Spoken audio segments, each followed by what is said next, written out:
আসসালামু আলাইকুম everyone, good morning to everyone. আশা করি তোমরা সবাই ভালো আছো, আমিও ভালো আছি, অনেক অনেক ভালো আছি আমিও। তো চলো আজকে আমার নেক্সট ব্লগ শুরু করা যাক। তো আজকে সকাল সকাল আমি ফ্রেশ হয়ে আমি আর বাবা মিলে বেরিয়ে পড়েছিলাম একটা দরকারি কাজে। ছিলাম তো কোথায় চলো আমরা দেখানো যাক। আজকে যাচ্ছিলাম আমরা সিএসসি অফিসে মিটারে বিল দেওয়ার জন্য। তো চলো এখানে আমরা চটপট মিটারের বিল জমা দিয়ে দেবো, কারণ এখান দিয়ে বেরিয়ে আমাদের যাওয়ার ছিল, মানে পাপা যাওয়ার ছিল কাজে। তো চলো আমরা তাদের বিল জমা দিই। বিল জমা দিয়েই আমরা বেরিয়ে পড়েছিলাম নাস্তা নেওয়ার জন্য। তো নাস্তাও তো করতে হবে, তো এখান দিয়ে আমরা কচুরির দোকানে নিয়ে নিয়েছিলাম কচুরি। সো আমরা কচুরি নিয়ে বেরিয়ে পড়লাম বাড়িতে। তো গিয়ে আমরা করে নিই নাস্তা।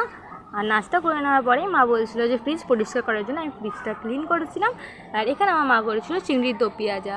তো চিংড়ি দো পেঁয়াজা মা বানাচ্ছিলো, ততক্ষণে আমি ফ্রিজও মুছছিলাম। আর মায়ের চিংড়ি দো পেঁয়াজা রেডি হয়ে যাওয়ার পরেই মা চড়িয়ে দিয়েছিল চিকেন আলুর কোরমা করেছিল মা এখানে। তো মা রান্না করছিল, আমিও ঘর দরজা পরিষ্কার করছিলাম।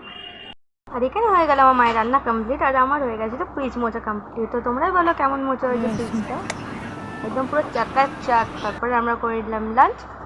আজকে আমাদের লাঞ্চ মেনুতে ছিল চিংড়ির দো পেঁয়াজার ডাল আর চিকেন আলুর কষা কষা টাইপের কোরমা। সো গাইস, আমি করে নিই লাঞ্চ, আর তোমাদের সঙ্গে দেখাচ্ছ আমার নেক্সট ব্লগে। টাটা।